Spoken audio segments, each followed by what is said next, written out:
पानी का डॉक्टर देता है धरती का सबसे सेहतमंद पानी। तो सटीक नतीजे सबसे पहले आप तक हम पहुंचा रहे हैं और कुछ खास मेहमान भी हमारे साथ मौजूद है। सबसे पहले राजेंद्र शर्मा जी, आपकी तरफ यहां पर रुख करना चाहूंगी, रेजिडेंट एडिटर हैं हमारे। राजेंद्र जी, आपको क्या लगता है इस बार का जो चुनाव हटकर, जैसे कि शिवराज सिंह चौहान के चेहरे से हटकर या रमन सिंह के चेहरे से हटकर मोदी वर्सेस राहुल गांधी आ गया, इसलिए नतीजे कुछ इस तरह से देखने को मिले, आप इसे एक बड़ी भूमिका मानते हैं? बिल्कुल सबीना, देखिए इसमें बड़ी साफ बात नजर आई है जिस तरह से टर्नआउट हुआ है मतदाताओं का, खासतौर पे यंग वोटर्स का, और जिस तरह के मुद्दे हैं उसके साथ साथ महिला वोटर्स भी आई हैं बाहर अपना मतदान करने। तो आप साफ तौर पर देखा जा सकता है कि एक लैंडस्लाइड विक्ट्री जिसे कहना चाहिए, एक तरफा जीत हासिल हुई है बीजेपी को। यहाँ पर बीजेपी के कई नेता भी इसका दावा नहीं कर रहे थे। तो जाहिर तौर पर यह साफ नजर आया कि जो फैक्टर शिवराज सिंह के साथ साथ कोई ना कोई ऐसा फैक्टर जरूर था जो काम कर रहा था। और अब जब विश्लेषण करते समय हमारी कई लोगों से जो बात हुई है उसमें उनका कहना था कि देश की समस्याओं को लेकर युवाओं ने जो अपने मत जाहिर किए हैं और जो बातें उन्होंने देश के बारे में चाही है विकास की, वो मुद्दे बने रहे, वो साफ तौर पर इन विधानसभा चुनाव में झलके। और वो बातें मोदी ने काफी अपनी आम सभाओं के दौरान उठाई थी जो कि लोगों तक पहुंची। बिल्कुल सही। गोविंद मालू जी भी हमारे साथ मौजूद हैं इस चर्चा में, बीजेपी के वरिष्ठ नेता हैं। गोविंद मालू जी, क्या कुछ आपको लगता है विकास हुआ? हम भी मानते हैं, देखा, जनता ने भी देखा, लेकिन 100% तो नहीं हुआ। रोजगार की समस्या फिर भी बनी रही, अटल ज्योति जो योजना थी वो भी चली, लेकिन कुछ गांव में अंधेरा अब भी रहा। लेकिन इन सबको ढक दिया मोदी के चेहरे ने, खूब कैश हुआ मोदी का चेहरा। आप मानते हैं कि सिर्फ शिवराज सिंह चौहान अपने अकेले दम पर तो यहां पर जीत हासिल नहीं कर सकते थे, कहीं ना कहीं मोदी फैक्टर ने बहुत फायदा पहुंचाया आपको? देखिए, भारतीय जनता पार्टी का शुरू से विकास और समावेशी विकास लक्ष्य रहा है, चाहे वो एनडीए की सरकार हो, चाहे राज्यों में सरकारें हों। मैं ऐसा मानता हूं कि यह विकास का जो एजेंडा जो भारतीय जनता पार्टी ने रखा है और एक लकीर खींची है बड़ी, उसको जनता ने जल्द इससे जानना चाहूंगी क्योंकि वक्त बहुत ज्यादा नहीं है, इससे जानना चाहूंगी चेहरा आप किसे खास मान रहे हैं? उसी मुद्दे पर मैं बोल रहा हूं आपसे कि शिवराज सिंह चौहान जी के नेतृत्व में जिस ढंग से भारतीय जनता पार्टी की सरकार काम कर रही थी और रमन सिंह जी के नेतृत्व में जो छत्तीसगढ़ की सरकार काम कर रही थी, और जिस विकास के रास्ते पर इन प्रदेशों को ले जाया गया, गुजरात को भी ले जाया गया, हम केवल समावेशी विकास जो हमारा एजेंडा है हमने उसको जनता के सामने रखा। न हमने भ्रम फैलाया, न हमने फालतू वादे किए, न घोषणाएं की, हमने जो कहा वो किया। इसलिए नहीं, सवाल यहाँ पर बस इतना था कि आप कह रहे हैं कि शिवराज सिंह चौहान का चेहरा तो चलो जनता के बीच में मशहूर है, लेकिन इस मशहूर को दोगुना क्या मोदी के चेहरे ने किया? जवाब दोबारा से आपसे ले लूंगी, लेकिन छत्तीसगढ़ की तरफ रुख करूंगी। शैलेश नितिन त्रिवेदी जी भी लगातार हमारे साथ बने हुए हैं, कांग्रेस प्रवक्ता हैं। शैलेश नितिन त्रिवेदी जी, अभी भी हालांकि तस्वीर बहुत ज्यादा साफ नहीं हुई है, कभी कांग्रेस आगे जा रही है तो कभी बीजेपी आगे जा रही है। अभी कुछ 46 सीटें बीजेपी के पास है, कांग्रेस के पास 44 सीटें हैं। बड़ा उलटफेर भले यहां पर नहीं देखने को मिलता, लेकिन टक्कर आप लोगों ने जरूर दी है। मुख्यमंत्री का चेहरा अगर आप लोगों के पास होता, थोड़ी गुटबाजी में कमी होती तो आंकड़े आपके पास क्या और भी ज्यादा आ सकते थे? देखिए, मुख्यमंत्री का चेहरा सामने रखना घोर अलोकतांत्रिक बात है। हमारा संविधान कहता है कि जो चुने हुए विधायक और सांसद हैं वे अपने नेता का चुनाव करेंगे, तो इसमें कोई मुख्यमंत्री कैसे सामने रखा जा सकता है? और नहीं रखा जाना चाहिए। कांग्रेस ने परंपरा नहीं है मुख्यमंत्री प्रोजेक्ट करने की। और जहां तक आप जो नरेंद्र मोदी फैक्टर के बारे में बोल रहे थे, मैं ये कहना चाहूंगा कि वो फैक्टर छत्तीसगढ़ में क्यों नहीं चला? क्यों 6 सीटें कांग्रेस की यहां बढ़ती हुई दिख रही हैं? चलिए थोड़ा सा कमेंट में अजय चंद्रकांत जी से भी लूंगी। अजय जी, आप पॉलिटिकल एनालिस्ट हैं, क्या सहमत नजर आते हैं आप इस बात से? जल्द जानना चाहूंगी, जल्द। नहीं, मैं सिरे से नहीं नकार सकता कि मोदी जी के सभाओं के का कुछ असर नहीं हुआ। असर हुआ है। एक विधानसभा सीट कुरुद में वहां जो प्रत्याशी पिछले समय हारे थे करीब 22,000 वोट से जीत गए। तो प्रभाव किसी भी आयोजन का तो पड़ता है। हाँ, लेकिन छत्तीसगढ़ में डॉक्टर रमन सिंह का चेहरा ऐसा चेहरा था जो 10 साल सत्ता में रहे, कहीं पर भी लूज टॉक करते हुए नहीं पाए। तो उनका खुद का स्वयं का अलग पहचान रहा है। चलिए, उनके खुद की स्वयं की अलग पहचान भी रही। नरेंद्र मोदी ने भी यहाँ पर रैलियां करी और कहीं ना कहीं कोशिश यही की गई कि ज्यादा से ज्यादा जनता जो है वो सामने आए और बीजेपी का साथ यहाँ पर दे। फिलहाल आप सभी खास मेहमान हमारे साथ बने रहिएगा। अभी और राजनीतिक गहराइयों में जानने की कोशिश करेंगे, जानेंगे विधानसभा चुनाव के नतीजों का असर क्या लोकसभा चुनावों पर भी पड़ेगा, क्या ये इसकी मानी जाए तस्वीर। लेकिन यहाँ पर आपको बता दें कि विदिशा में शिवराज सिंह चौहान ने एक अच्छी खासी जीत हासिल की है। 16,000 से ज्यादा वोटों की जीत उन्हें हासिल हुई है। कांग्रेस के शशांक भार्गव पर दांव खेला था कांग्रेस ने, और बुधनी से भी यहां पर शिवराज सिंह चौहान ने जीत हासिल की है। जाहिर सी बात है, एक बार फिर से सत्ता की कमान उनके हाथों में सौंपी जाएगी, कोई दो राय नहीं है इसमें। लेकिन विदिशा और बुधनी सीट पर एक अच्छी खासी जीत शिवराज सिंह चौहान ने दर्ज की है।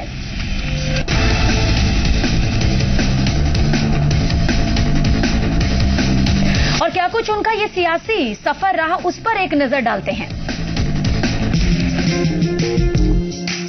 सीहोर जिले के चैत गांव के एक साधारण परिवार में जन्मे शिवराज सिंह चौहान भारतीय जनता युवा मोर्चा से राजनीति की शुरुआत करने वाले शिवराज मध्य प्रदेश में बीजेपी का सबसे असरदार चेहरा है। बार बार मैं कहता हूं, मध्य प्रदेश मेरा मंदिर है, इसमें रहने वाली ये जनता ही मेरी भगवान है और इस जनता का पुजारी शिवराज सिंह चौहान है। प्रदेश की सियासत में 2 सफल पारियां खेल चुके शिवराज सिंह का नाम राष्ट्रीय स्तर पर बीजेपी के बड़े नेताओं में भी शुमार किया जाता है। और अंतरात्मा से मैं महसूस करता हूं कि आपका सुख मेरा सुख है, आपका दुख मेरा दुख है। आप प्रसन्न रहोगे तो मैं मुस्कुराऊंगा, और आप दुखी रहे तो मैं चैन से सो नहीं पाऊंगा। 54 साल के शिवराज सिंह चौहान अब तक 5 बार विदिशा से सांसद और 3 बार विधायक रह चुके हैं। साल 2005 में कठिन हालात में प्रदेश की सत्ता की कमान बीजेपी ने शिवराज को सौंपी। मैं शिवराज सिंह चौहान ईश्वर की शपथ वो ऐसे वक्त में मुख्यमंत्री बने जब बीजेपी की प्रदेश इकाई में गुटबाजी और आपसी विवाद चरम पर था। लेकिन शिवराज ने अपनी कुशलता, कार्यक्षमता और सबको साथ लेकर चलने के कौशल के दम पर मध्य प्रदेश में लगातार 8 साल तक पार्टी का झंडा बुलंद रखा। कि मैंने बुजुर्गों का बेटा बनकर सरकार चलाने की कोशिश की है, मैंने बहनों का भाई बनकर सरकार चलाई है, और नौजवानों मैंने तुम्हारा दोस्त बनकर सरकार चलाई है, और बेटे बेटियों की मामा बनकर सरकार चलाने की कोशिश की है। बहनों कुशल वक्ता और जमीनी नेता की छवि शिवराज को बीजेपी के एक और बड़े नेता और पीएम उम्मीदवार नरेंद्र मोदी के साथ खड़ा करती है।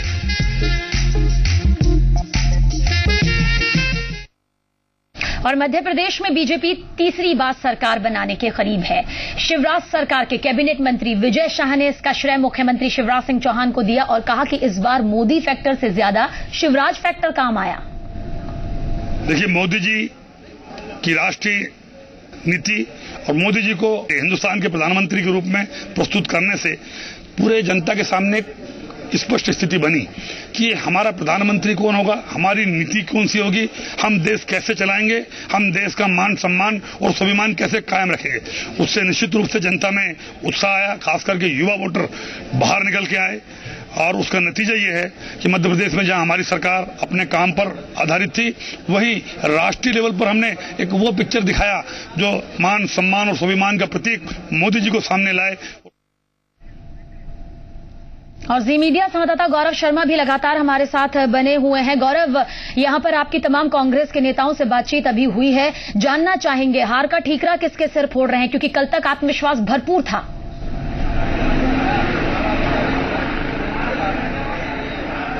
देखिए, आत्मविश्वास तो इन लोगों के अंदर आज दोपहर तक था, लेकिन अभी कांग्रेस के सभी दिग्गज नेताओं ने अपनी हार स्वीकार कर ली है।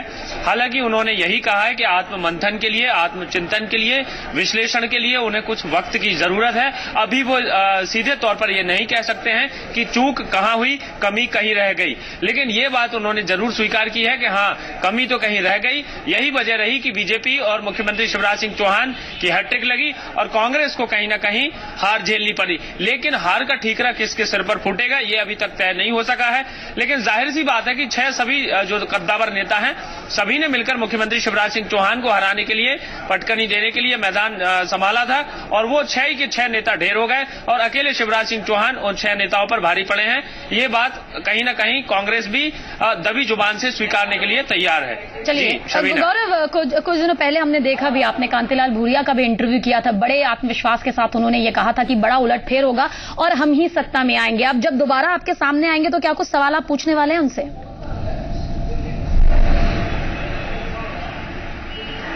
देखिए शबीना, आपसे कुछ ही देर बाद यहाँ पर पीसीसी में मध्य प्रदेश कांग्रेस के प्रभारी जो है मोहन प्रकाश और प्रदेश कांग्रेस के अध्यक्ष कांतिलाल भूरिया जी आपसे कुछ ही देर बाद यहाँ पर पीसीसी पहुंचने वाले हैं। सभी प्रवक्तागण और पार्टी के पदाधिकारी यहाँ पर उनका इंतजार कर रहे हैं। एक बड़ा फेरबदल भी यहाँ पर देखने को मिल सकता है। राजनीतिक सूत्रों की माने तो कांग्रेस के एक दिग्गज नेता अब की भी पेशकश कर सकते हैं कांग्रेस हाईकमान को। तो एक बड़ा फेरबदल यहाँ पर आपको कुछ देर बाद आपको देखने को जरूर मिलेगा। जी शबीना। लेकिन गौरव, इसके अलावा क्या ये कहा जा सकता है, अगर आज नतीजे ऐसे आए हैं तो इसकी वजह खास ये भी रही है, ना मुख्यमंत्री पद के लिए कभी कोई चेहरा सामने आ सका, गुटबाजी जो है वो आखिरी दौर पर जाकर खत्म हुई। जब चुनाव बेहद करीब आ गए तब मंच पर तमाम दिग्गज एक दूसरे का हाथ से हाथ पकड़ते हुए नजर आए और दिखाया कि देखिए हमारे अंदर की गुटबाजी खत्म हो गई। लेकिन जनता आज सब जानती है। शबीना जी। जी आपके साथ हैं तो बात करिए। प्रदेश प्रभारी मोहन प्रकाश जी, कांतिलाल भूरिया जी इस वक्त पीसीसी पहुंच चुके हैं। जी। मोहन प्रकाश जी, भूरिया जी यहाँ पर पहुंचे हैं। हम उनसे जानते हैं जो रुझान आए हैं। लाइव चल रहा है, 1 मिनट बस। एक सवाल, भूरिया जी हमारे साथ ऊपर बैठ के। ठीक है।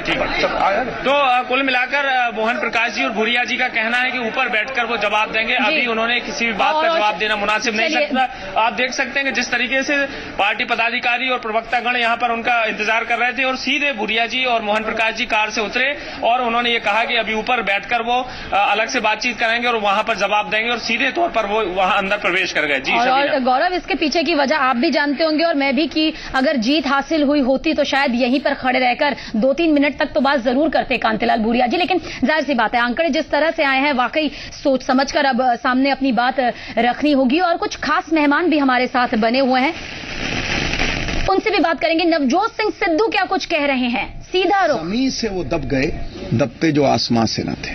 अच्छा, कांग्रेस एक तरह से नकार दी है, लोग कह रहे हैं और आम आदमी कह रहा है, जन जन की आवाज है कि कांग्रेस ने जब जख्म हमारा नहीं देखा, हमने भी पलट के उसे दोबारा नहीं देखा। लेकिन दिल्ली की अगर हम बात करें तो दिल्ली में जो है क्या किस तरीके के क्वेश्चंस बनेंगे अब आगे? क्या आम आदमी पार्टी को आप सपोर्ट करेंगे या आपसे सपोर्ट लेंगे? देखिए, अभी जल्दी है, विचार होता है, विचार के साथ संवाद के साथ निर्णयों पे पहुंचा जाता है और वो निर्णय गडकरी साहब और हमारे सीनियर लीडरशिप लेगी। थोड़ा सब्र करो, सब्र का फल मिठवा गुरु। छत्तीसगढ़ के लिए क्या कहेंगे सर? मैं क्या कह रहा हूं, मैंने कह तो दिया आपको कि ये अविश्वास है कांग्रेस के खिलाफ। दूध को भट्टी पे रख दो, दूध का उबलना निश्चित और जनता में रोष आ जाए, आक्रोश आ जाए, सरकारों का उलटना निश्चित। ये एक ट्रेलर है बॉस। और जैसे ये फिनोमेना है आप पार्टी का, ये फिनोमेना साफ दर्शाता है कि लोकसभा में कांग्रेस का सोपड़ा साफ होने वाला है और बीजेपी की 270 सीटें आने वाली। ये मतलब आज देश की आवाज है कि हमें ईमानदार लोग चाहिए, हमें किरदार वाले लोग चाहिए। जीनियस लोग हैं ना, सचिन तेंदुलकर जैसे लोग, उनकी प्रशंसा करते हैं। ताकतवर लोग, उनसे लोग घबराते हैं, लेकिन किरदार वाले लोगों पे लोग विश्वास करते हैं। आज जो ईमानदार है, आज जिसका किरदार विश्वसनीय है, उसको वोट मिलेगा। ये देश की आवाज है और मैं पहले ही कह चुका हूं, आवाज खलक नगाड़ा है खुदा, जनता की आवाज में परमात्मा की आवाज। लेकिन मोदी चले कि नहीं चले? तो दौड़े कैसे? क्योंकि दिल्ली में तो जादू नहीं दिखा छत्तीसगढ़। अरे यार, और कितना कुछ छड़ी है जादू की, यूं घुमाई और सब कुछ उलट दिया।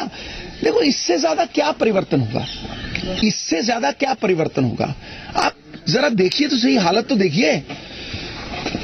आप कांग्रेस की हालत तो देखिए, सूखे पत्ते देखे आपने? सूखे पत्तों पे जब पांव आता ना तो कड़ड़ कड़ड़ आवाज आती। सूखे पत्ते पांव तले जब आते हैं, अपनी बेकदरी पे शोर मचाते हैं।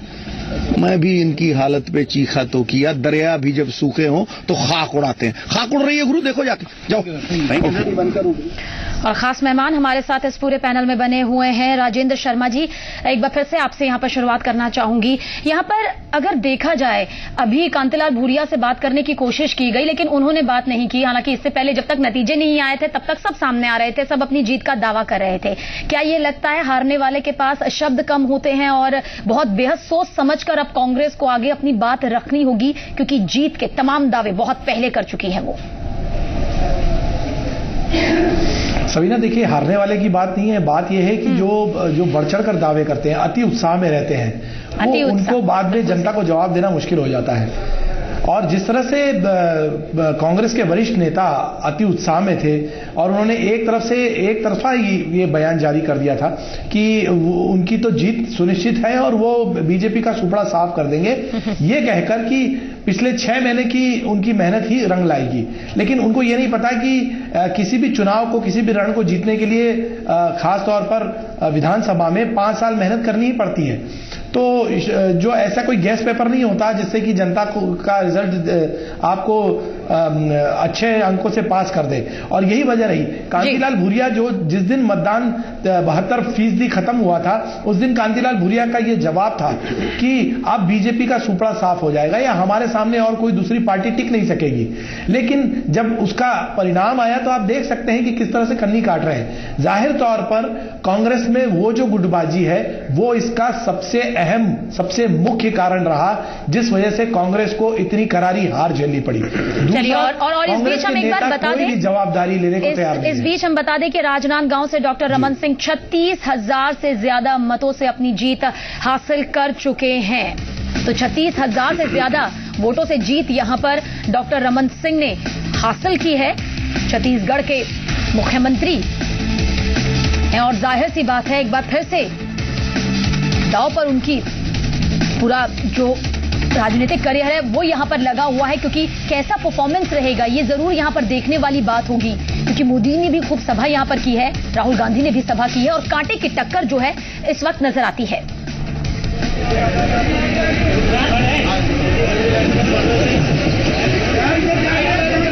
तस्वीरें इस वक्त हम आपके सामने रख रहे हैं। बीजेपी के पीएम पद के कैंडिडेट नरेंद्र मोदी की तस्वीरें हैं। कोशिश यहां पर पूरी यही है कि दिखाई वो दे जाए। गांधीनगर एयरपोर्ट की तस्वीरें भी दिखाई थी और अब यहां से दिल्ली में वो पहुंच चुके हैं। और इस बार का जो विधानसभा चुनाव है, कोई दो राय नहीं, नरेंद्र मोदी पर आकर कहीं ना कहीं बहुत ज्यादा सिमटा हुआ लगता है। क्योंकि जब जब मोदी बोले कैमरा उनकी तरफ हो गया, जब जब मोदी बोले जनता की भीड़ उसमें दिखाई दी। तो नरेंद्र मोदी को भी आप यहां पर देख सकते हैं, कड़ी सुरक्षा के बीच वो इस वक्त मौजूद है। मीडिया की भी पूरी फोर्स वहां पर आप देख सकते हैं। दिल्ली में भी खूब रैलियां हुई, लेकिन दिल्ली के जो नतीजे हैं वो कहीं ना कहीं आम आदमी पार्टी ने बिगाड़ दिए हैं। कांग्रेस को तो बड़ी चुनौती दी ही, लेकिन बीजेपी के भी आंकड़ों पर असर डाला है, इसमें कोई दो राय नहीं। अरविंद केजरीवाल को जीत हासिल हुई है। शीला दीक्षित के मुकाबले वो खड़े हुए थे लेकिन हार यहां पर मिली है। और राजनांदगांव से डॉक्टर रमन सिंह 36,000 से ज्यादा मतों से जीते हैं। किशोर सिलेदार, जी मीडिया संवाददाता, ज्यादा जानकारी और देंगे। किशोर, क्या कुछ जानकारी इस पूरी जीत को लेकर? देखिए सबीना, राजनांदगांव जिले में 6 विधानसभाएं हैं, जिसमें राजनांदगांव विधानसभा से डॉक्टर रमन सिंह ने चुनाव लड़ा था। लेकिन सबसे बड़ी बात यह है कि राजनांदगांव जिले में डॉक्टर रमन सिंह का जादू शायद नहीं चल पाया है, इसलिए कि राजनांदगांव की जो 2 सीटों की जो गिनती खत्म हुई है उसमें डोंगरगांव से दलेश्वर साहू कांग्रेस और मानपुर मोहला से तेज कुंवर नेताम ने जीत दर्ज की है। तो इस तरह से अभी भी जो बाकी सीटें बची हैं, 3 सीटें, जिसमें 1 सीट सिर्फ बीजेपी की कैंडिडेट जो डोंगरगढ़ से बढ़त पर है और बाकी की 2 सीटें जो है।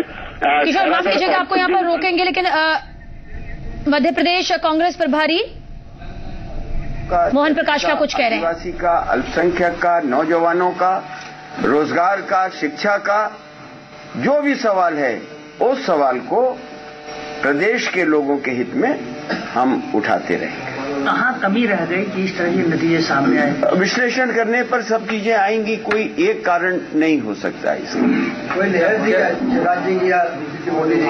कोई लहर वहर नहीं होती है। एकदम से टुकड़ा छाप हो गया तो ऐसा नहीं होता है चुनाव में।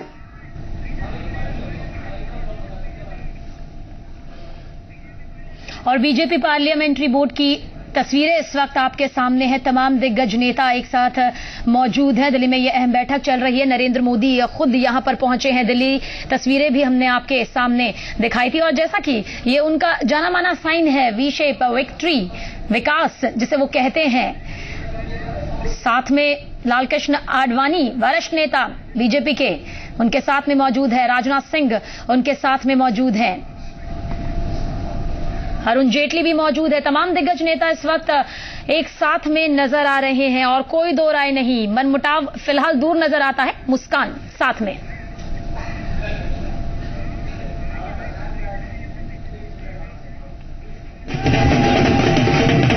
और आइए मोहन प्रकाश क्या कुछ कह रहे हैं, सीधा रुख।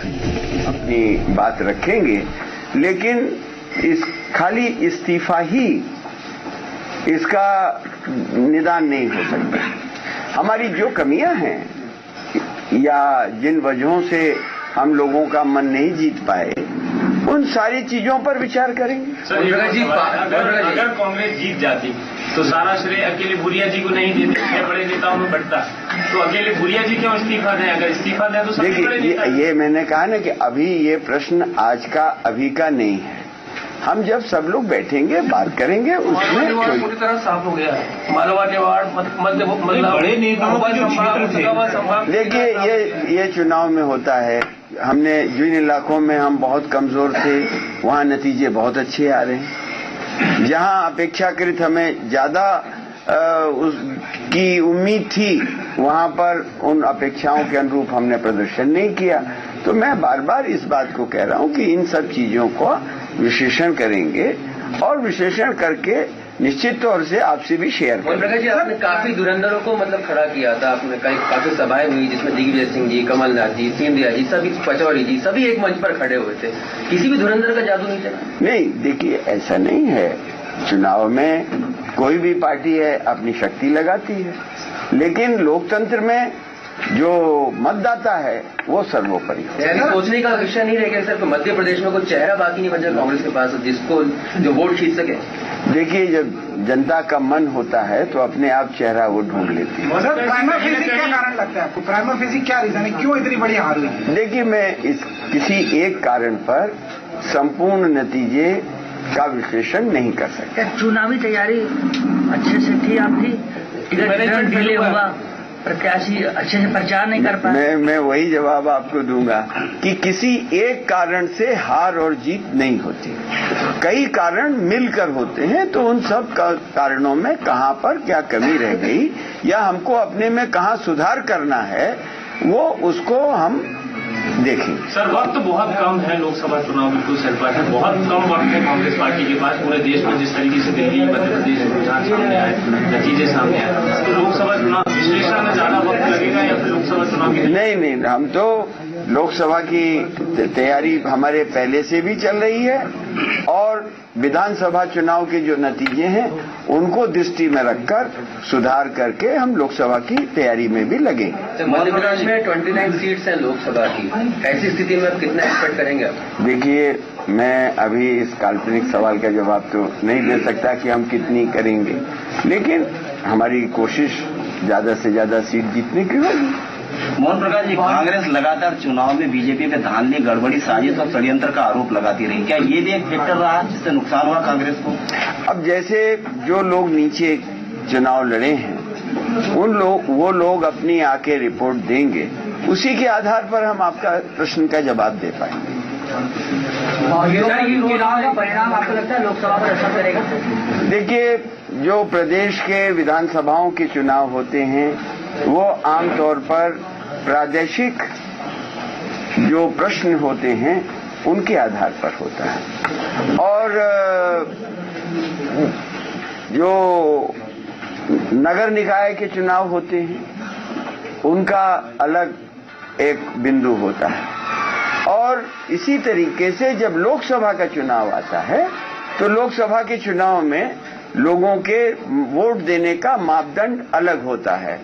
मैं आपको याद दिलाना चाहता हूं, 2004 के चुनाव के पहले एनडीए की सरकार थी और श्री अटल बिहारी वाजपेयी जी प्रधानमंत्री थे और आडवाणी जी उप प्रधानमंत्री थे।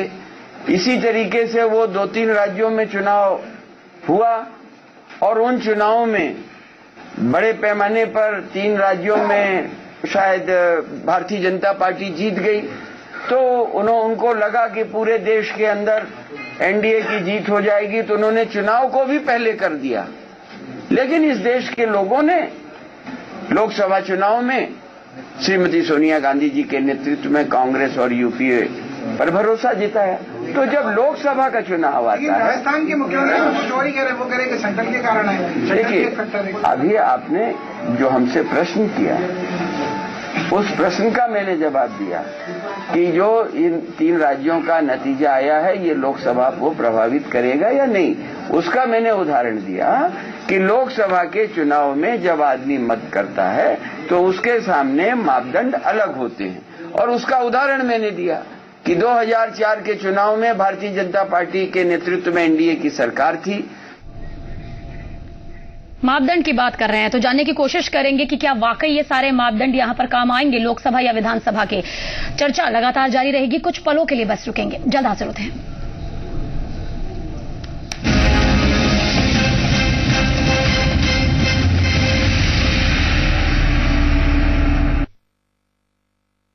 आपके अपनों को आग से सुरक्षित रखें। मल्टीगार्ड इंसुलेशन वाली लुमिनस वायर्स जो घर को रखे टोटल फायर प्रूफ। लुमिनस, जिस पे देश करे भरोसा। फ्रूट्स का fresh taste, soft jam, life में लाए मजा। मेरे परिवार की सेहत का राज, विट्रो के 100% organic health juices. Kiran Bedi, Bharat की पहली महिला आईपीएस ऑफिसर। टीएन शेषन, देश के ईमानदार आईएएस ऑफिसर। आप भी बन सकते हैं। ज्वाइन करें Kautilya academy for IAS, IPS, MPPSC. Toppers ऐसे ही नहीं बनते हैं। ज्वाइन करें PS academy Indore for IAS, IPS, MPPSC, SI और banking exam. Promise for success. चौकन्नी निगाहें, धारदार सवाल, सियासी घमासान में सभी पार्टियों का हाथ, जीत हार की जंग में सबसे बड़ी कवरेज सिर्फ जी मध्य प्रदेश छत्तीसगढ़ पर। हमसे कुछ नहीं छूटेगा।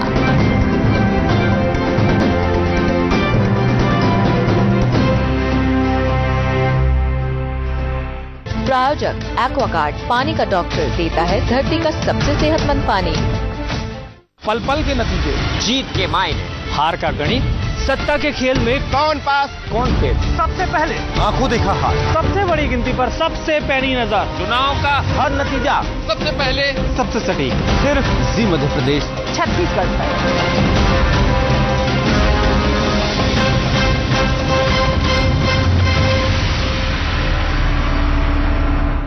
प्रायोजक एक्वागार्ड, पानी का डॉक्टर, देता है धरती का सबसे सेहतमंद पानी।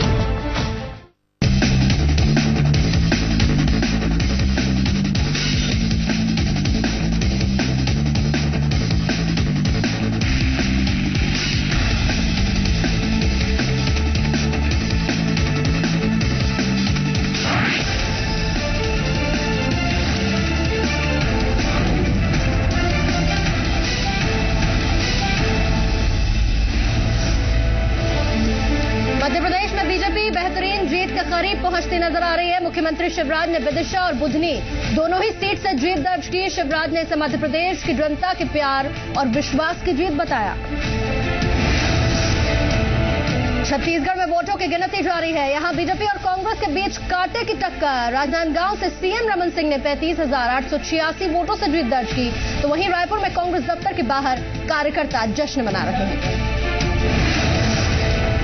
राजस्थान में भी बीजेपी जबरदस्त जीत की ओर बढ़ती दिख रही है। झालरापाटन सीट से बीजेपी की वसुंधरा राजे सिंधिया ने जीत दर्ज की, तो वहीं अशोक गहलोत ने हार का ठीकरा केंद्र सरकार के सिर फोड़ा। बीजेपी पर राज्य में झूठे प्रचार करने का भी आरोप लगाया। दिल्ली विधानसभा चुनाव में आम आदमी पार्टी ने बड़ा उलटफेर किया। यहां आम आदमी पार्टी दूसरी बड़ी पार्टी बनकर उभरी। नई दिल्ली सीट से अरविंद केजरीवाल ने शीला दीक्षित को करीब 10,000 वोटों से हराया।